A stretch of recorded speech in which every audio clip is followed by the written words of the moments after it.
Alright guys, so I'm going to walk you through poems that I had you read which come from sources which you may not expect poetry to come from.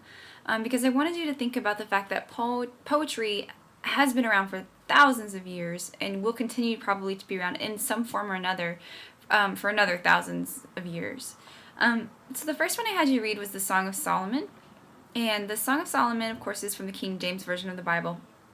And it's incongruous with many other elements of what you think of when you think of a biblical text. This is a love poem. This is a poem about a physical connection between a man and a woman. And he's admiring her physicality. He's admiring her different body parts, and he's comparing them in sort of classic love poetry tropes to lilies and fair dove's eyes within the locks of her hair and things like that.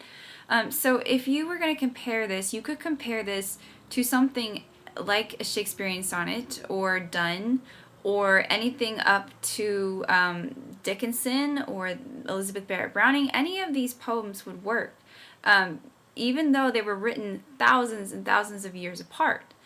So when you read something like a Song of Solomon or a psalm or something like that, you read it within a biblical context, but it is a poem, so you should also attribute poetic elements to it. We have several different similes and metaphors.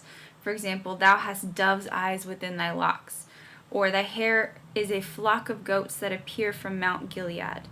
That's not a very clear image to us, perhaps, but it is an image of romance and love. He breaks down her named body parts to her teeth, her lips. They're like a thread of scarlet, and thy speech is comely.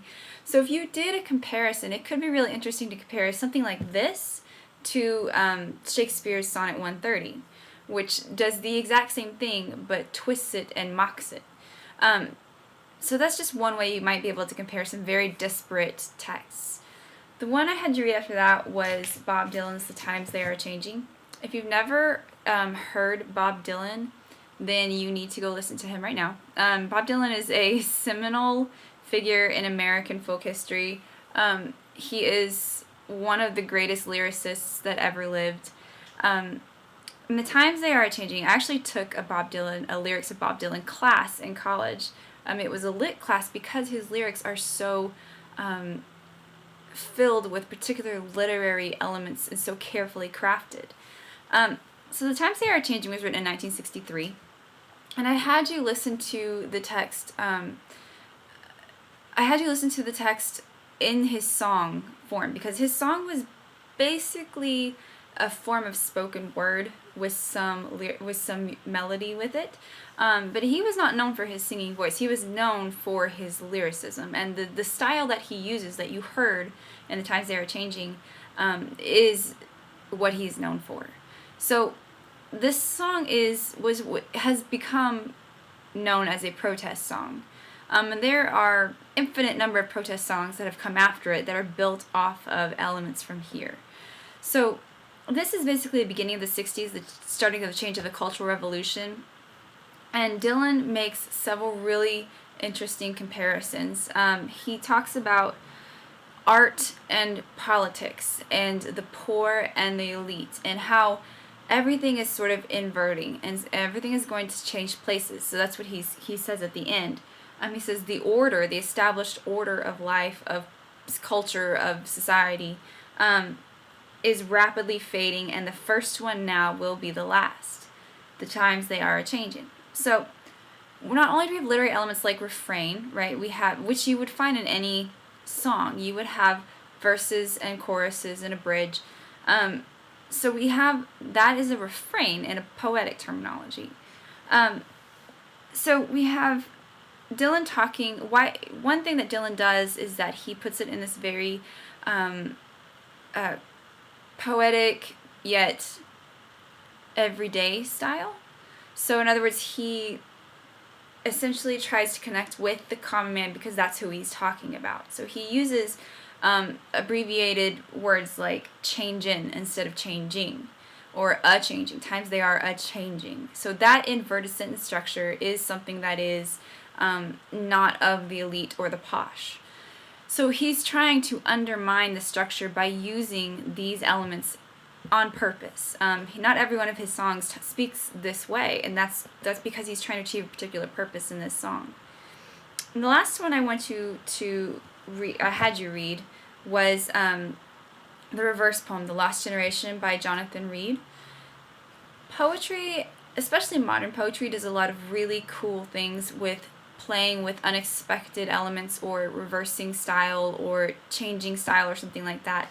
The Lost Generation is a really neat poem because you read it one way and it has one emotional tone, one purpose, one emotion, or one emotive feeling that you get. And by the end of the poem, you're feeling very discouraged and depressed and angry. But then you read it in reverse. And I put the reverse text down below so that you could read it in the proper order. But if you didn't have that, which you normally don't have that part, you just end and it just says reverse it. So unless you know to read it backwards, you think that's what the poem is about. So there's a hidden element to the poem.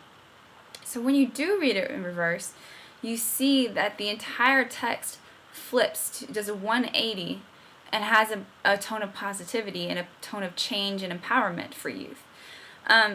So if you were going to compare this to, say, Bob Dylan's text, you can make some really cool comparisons between the two.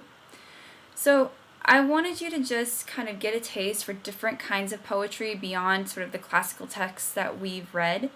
And now your job is going to be to go find one of your own. So I gave you an example. If I was going to do this assignment, I might go find a particular song that I really liked, or something that spoke to me very powerfully. The one that I gave you, and I highly encourage you to click on it and check it out, it's called What Teachers Make. It's a spoken word poem, but it takes the form of a narrative, and it's really powerful and really impactful as well. So I want you to go find one, and then I want you to do a basic lit analysis of that piece, whatever you choose. It could be a country song, it could be a rap song, it could be, a blog post, a journal entry, something that you've found that has poetic elements to it, that you can see a poem in it.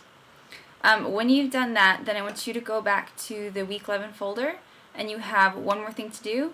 And then next week is all about letting you work on your essays, since they're due the Sunday of week 12.